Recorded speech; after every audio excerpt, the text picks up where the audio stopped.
तो भाई इश्क तुझसे उम्मीद जैसे मैंने पेशवानी की थी ना, एग्जैक्ट वैसा का वैसा ड्रामा जा रहा है। तो भाई अब आ चुकी है यहाँ पर नफीस की शामत। जैसे मैंने कहा था ना कि अब ये जाएगा जेल की हवा शवा खा कर आएगा, तो अब सिर्फ हवा नहीं खाने वाला, चक्की भी पीसने वाला। और यहाँ पर ही इसी स्टेज पर आकर गुल ने कह देना है कि भाई मैंने तो तुमसे बदला लेना है अपनी माँ को तंग करने का, और जो तुमने मुझे जलील किया ना उसका मैंने अच्छा खासा तुमसे बदला लेना है। और ये बदला लेगी क्योंकि अब ये अपनी आई पे आ चुकी है। पहले ये चुप थी, अब ये नफीस को इस स्टेज पर ले आएगी कि नफीस इसके कदमों में ढह जाएगा, माफ़ी मांगेगा। और जो इसकी सास चपड़ चपड़ करके बोलती है ना, वैसे ये बात है कि ये ड्रामा चलता इसकी सास की बेस पर है। वो जैसे एक्शन कर करके बोलती है ना, नो डाउट उसके एक्शन बहुत ज़्यादा कमाल है, तो इसी वजह से ड्रामा चलता है। तो ये भी आ जाएगी गुल के कदमों में माफ़ी मांगने के लिए। तो अगर आपने मेरे चैनल को अब तक सब्सक्राइब नहीं किया तो छेती से कर दे भाई।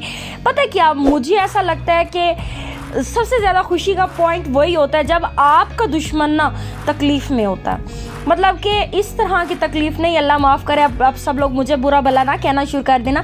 मतलब कुछ इस तरह की तकलीफ़ कि उसको रियलाइज़ हो कि उसने आपके साथ गलत किया, इस तरह वाली तकलीफ़। तो मतलब मुझे ऐसा लग रहा है कि यार गुल ने बहुत अच्छा किया। अगर यही कुछ जो अब बर्दाश्त करती है, अगर यहाँ स्टार्ट पे ही ये बोलना शुरू कर देती ना, तो आज गुल की लाइफ कुछ और होती और बहुत ज़्यादा सुकून में होती। भाई इमेजिन करें ना कि अगर गुल उस टाइम अपने भाई के कहने में ना आती, या उनकी जो है ना कहे में आकर अपना गलत फैसला ना लेती नफीस से शादी का, तो ये जो है ना अमर से शादी कर चुकी होती, अमर की माँ भी इससे राज़ी होती और फिर ये सब हैप्पी हैप्पी होते।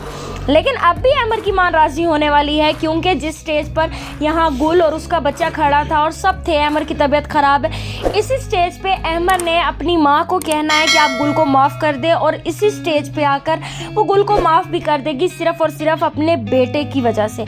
मुझे ऐसा ही लग रहा है। और अगर मैं बात करूँ ना यार सुरैया की, तो ओए होए होए होए कमाल हो गया। आज का जो सीन पिंकी ने क्रिएट किया है ना यार, यही इमेजिन करे बहुत मज़े का। इनको गुल जैसी जचती भी नहीं थी, जैसी को तैसे वाली मिल गई है ना, अब इनको पता चलेगा। पहले जो है ना ये गुल पे जुल्म करते थे और वो बेचारी चुप करके सहती थी और कमरे में बैठकर वो 7 पर्दों में पीछे बैठकर रोती रहती। बहुत सारी औरतें ऐसी करती होंगी। अगर आप भी करते हैं तो भाई अपनी ज़बान थोड़ी सी चपड़ चपड़ करके चलानी शुरू करें। चलाएंगे तो कुछ हद तक अपने लिए दिफा करेंगे, वरना ऐसी औरतें भी देखी हैं जो बातें कर करके ना अगले का ब्लड प्रेशर लो या हाई कर देती हैं। तो भाई अपनी ज़बान को भी चलाया करें। तो यहाँ पर क्या होने वाला है कि अब जो है ना, जिस तरह सुरैया ने पिंकी को मारने के लिए हाथ उठाया और पिंकी ने कहा भाई मुझे गुल ना समझना, मैं तो तुम लोग सबको सीधा कर दूंगी, और सीधा कर दिया भाई। अब जो है ना नफीस ने सुरैया से कहना है भाई हम तुम्हें यहाँ नहीं बर्दाश्त कर सकते, तुम तो हमारे घर में फसाद डलवा रही हो, लड़ाइयाँ डलवा रही हो, तुम अपने घर जाओ। और यही वो पॉइंट होगा कि सुरैया जो है ना यहाँ से नाराज़ होकर अपने घर दोबारा वापस आ जाएगी, उसी घर जिसको छोड़कर ये 5-6 महीने के लिए अपनी माँ के घर आई है। तो ये वहीं पर जाने वाली है और नुमान का एक्सीडेंट होने वाला है, नुमान माजूर होने वाला है, और फिर ये माजूर नुमान को वहीं उसके घर उसके हाल पर छोड़कर भाग के आने वाली है।